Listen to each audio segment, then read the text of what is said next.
اس وقت پاکستان کو multiple challenges کا سامنا ہے. ایک تو یہ جو اسرائیل نے اور امریکہ نے مل کر ایران پر حملہ کر دیا، اس سے ایک صورتحال پیدا ہوئی ہے، پاکستان میں پیٹرول مہنگا ہو گیا. اور دوسرا، اس سے پہلے جو افغانستان کے راستے سے پاکستان میں کراس بارڈر ٹیررزم ہو رہی تھی، اس کو ختم کرنے کے لیے، کنٹرول کرنے کے لیے پاکستان نے افغانستان میں کچھ ٹارگیٹڈ اٹیکس کیے ہیں اور کچھ جو طالبان کے ٹھکانے ہیں ان کو ڈسٹروائے کیا ہے.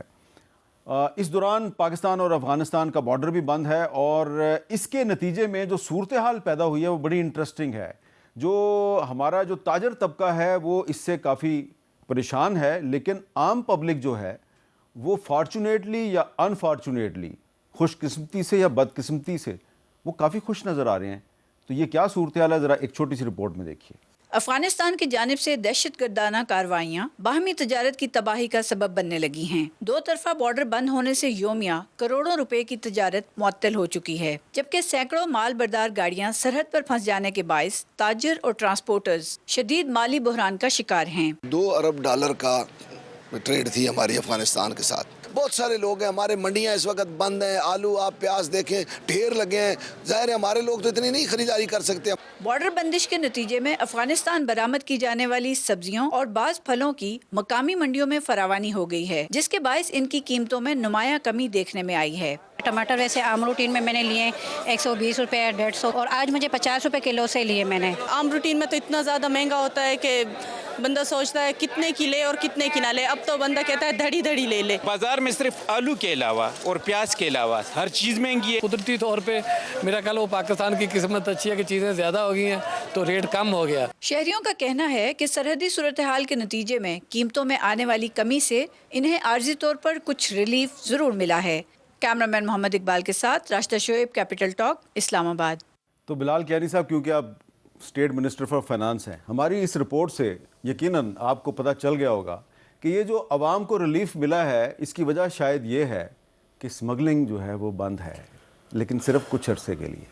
جی میر صاحب، دیکھیے اسمگلنگ کے لیے تو لا انفورسمنٹ ایجنسیز اور FBR کے ساتھ مل کے میں آپ کو بتا رہا ہوں جی بہت میجر ایفرٹس ہوئی ہیں. اور یہ اور نہیں، یہ تو اسمگلنگ بند ہوئی ہے افغانستان کے ساتھ کشیدگی کی وجہ سے. میر صاحب اس سے پہلے بھی میں آپ کو بتا رہا ہوں، بلکہ انفیکٹ جب بارڈر بند ہوا تھا اس سے پہلے بھی ہماری خاطر خواہ جو اور صرف ادھر جو ایران سے تیل سمگلنگ تھا وہ تو بند ہوا، وہ بھی کم ہوا ہے. دیکھیے وہ بھی تو یہ آل along the سوال میرا یہ ہے کہ یہ جو پاکستان سے چیزیں جاتی ہیں، گوشت بھی جاتا ہے، ٹھیک ہے نا، بھیڑ بکریوں سے لے کے اور مرغیوں تک سب چیزیں جاتی ہیں، ٹماٹر، آلو، پیاز سب کچھ جاتا ہے، ادھر سے فروٹ بھی آتا ہے، لیکن جائز طریقے سے کم جاتا ہے، ناجائز طریقے سے زیادہ جاتا ہے. نہیں، آپ صحیح کہہ رہے ہیں، میجر ایشو ہے، مگر اس میں میجر پروگرس ہوئی جی. اور اس لیے جیسے آپ نے خود تیل کی مثال دی، میں کیونکہ پرائم منسٹر صاحب ویکلی FBR کی ریویو لیتے ہیں تو اس کے اندر یہ ریسنٹلی چیز سامنے آئی کہ کس طرح تیل کی اسمگلنگ کے رکنے کی وجہ سے یہاں پہ ہمارے یہ آئل ریلیٹڈ ریونیوز میں، پیٹرولیم پروڈکٹس کے ریونیوز میں اضافہ ہوا، کیونکہ جب اسمگلنگ کم ہوئی تو جائز مال کا زیادہ یہاں پہ فروخت ہوئی.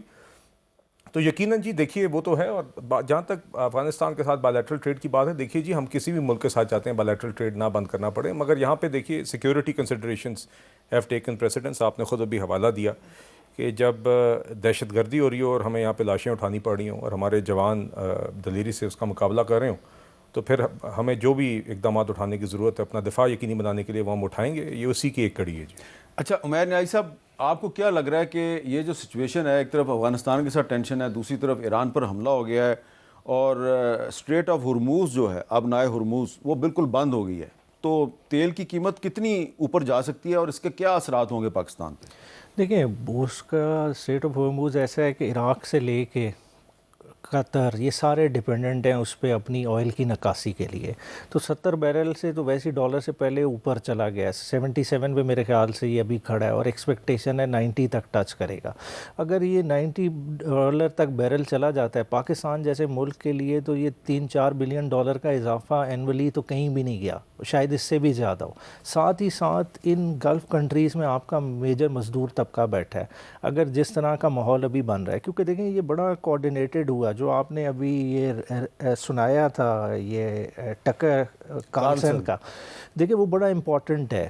ہمیں آپس میں لڑایا جا رہا ہے. دیکھیں امریکہ یہ ساری مینجمنٹ اسرائیل کے ارد گرد بھی تو بیٹھ کے کر سکتا تھا، کیوں وہاں جا کے اڈوں سے کارروائیاں کی جا رہی ہیں؟ بظاہر ایک تاثر دینے کا کہ مسلمان دنیا آپس میں لڑ پڑے، اور یہ اگر پورے خطے کو لیتا ہے ظاہری بات ہے پھر ریمیٹنسز کو بھی فرق پڑے گا. اگر ریمیٹنسز کو فرق پڑتا ہے تو پاکستان کا یہ $6-7 بلین کا اینولی ڈیفیسٹ بن جاتا ہے. تو اگر اس ڈیفیسٹ کو مینیج کرنا ہے تو کیا ہم کر سکتے ہیں؟ ہمیں بہت سارا کچھ آؤٹ آف دا باکس سوچنا پڑے گا. میرا نہیں خیال کہ ہم ابھی اس لڑائی کے علاوہ کسی چیز پہ سوچ رہے ہیں. ہمیں بہت تیزی سے ان معاملات پہ بھی سوچنا پڑے گا، کیونکہ ابھی تو ہم چلیں خوش ہو رہے ہیں کہ جی بارڈر بند ہو گیا، کسان کا کنو نہیں بک رہا، آلو نہیں بک رہا، سستا مل گیا. مگر بات یہ ہے کہ ان پٹ کاسٹ تو نہیں کم ہو رہی. کسان کی ان پٹ پہ کس نے فوری توجہ دینی ہے؟ اس کو کھاد کس نے سستی دینی ہے تاکہ اوور آل اگر تیل بڑھا ہے تو باقی چیزیں نیچے آئیں؟ ورنہ at the end of the day میرے خیال سے اس منتھ کے اینڈ پہ اگر آپ انفلیشن کیلکولیٹ کریں گے وہ پچھلے مہینوں سے کہیں زیادہ ہوگی، وہ میرے خیال سے ڈبل ڈیجٹ میں چلی جائے گی. جی ڈاکٹر نفیسہ شاہ صاحبہ، آپ کی کیا تجویز ہے کہ یہ جو سچویشن پیدا ہو رہی ہے، تیل اگر مزید مہنگا ہوتا ہے اس کا اثر ہر چیز پہ پڑے گا، تو اس کو حکومت کیسے ٹیکل کرے؟ خوشناک بات ہے کہ ہمارے آل بارڈرز پاکستان کے ماں سوا جو چین کا سیکشن ہے وہاں پر حالات ایسے ہیں کہ کہیں آپ کو بارڈر خود بند کرنا پڑ رہا ہے، کہیں آپ کی کشیدگی ہے، انڈیا کے ساتھ ٹینشن ہے، ایران کے ساتھ بارڈر بند ہے اور افغانستان کے ساتھ. اور یہ آئیڈیل سچویشن نہیں ہے کسی بھی ملک کے لیے. میں سمجھتی ہوں لانگ ٹرم میں اکنامک لاسز ہیوج ہوں گے، اور کہیں نہ کہیں افغانستان کا میٹر آئی انڈرسٹینڈ کہ ایک وہاں پر ایسی سیکیورٹی سچویشن ہے کہ پاکستان کو ایکشن لینا پڑ رہا ہے، لیکن اس کے ساتھ ساتھ بہت کوشش کرنی چاہیے حکومت کو کہ جتنا ہو سکے نارملائز کرے چیزوں کو اکراس دا بارڈرز. آلسو کہیں نہ کہیں نارملائز کرنی ہوگی، اور ایک انٹرنل وار روم بھی یہ بنا لیں کہ اگر یہ لمبی چلتی ہے جنگ، جو ایک تھیوری ہے کہ یہ لانگ وار کی تیاری ہو رہی ہے ایران میں، اگر وہ لمبی چل رہی ہے تو پاکستان یقیناً جو اسٹریٹ آف ہرمیوز پاکستان کا بھی یہی جو GCC کنٹریز ہیں وہ جو تیل بھیجتی ہیں اسی روٹ سے بھیجتی ہیں. میں سمجھتی ہوں کہ 30-40% تو یہیں سے آتا ہوگا. بھارت کا بھی یہیں سے آتا ہے، چین تو پورا خطہ متاثر ہوگا.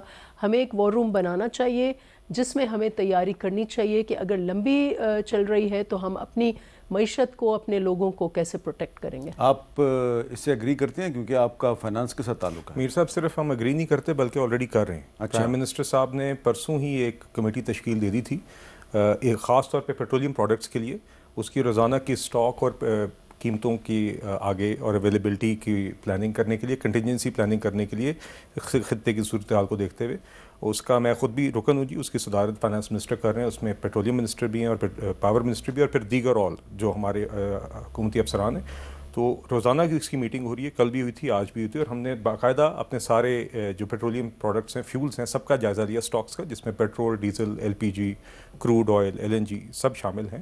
تو ابھی الحمدللہ ہماری جو اویلیبلٹی ہے سارے سٹاکس کی وہ ابھی آپ کہہ لیں. نہیں ڈاکٹر صاحب کہہ رہی ہیں اگر جنگ لمبی ہوتی ہے میں آپ سے یہ کہہ رہا ہوں جی کہ ابھی کے لیے میں آپ کو وہی بتا رہا تھا کہ سب سے پہلے تو ابھی ہمارے پاس اویلیبلٹی آف سٹاکس ہے، کشن ہے، خاص طور پہ پیٹرول ڈیزل کا ہمارے پاس اچھا کشن ہے.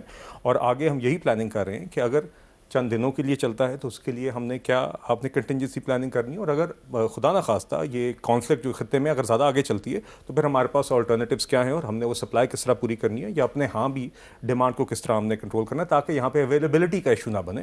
تو وہ پلاننگ آلریڈی جاری ہے دونوں سناریوز کے لیے، اور انشاءاللہ آپ دیکھیں گے یہ کمیٹی روزانہ ملے گی، اور جیسے جیسے سچویشن ڈیولپ کرتی ہے اگر یہ آگے مزید کرتی ہے تو آپ کو وہ پلاننگ اور اس کی امپلیمنٹیشن آگے نظر آئے گی انشاءاللہ.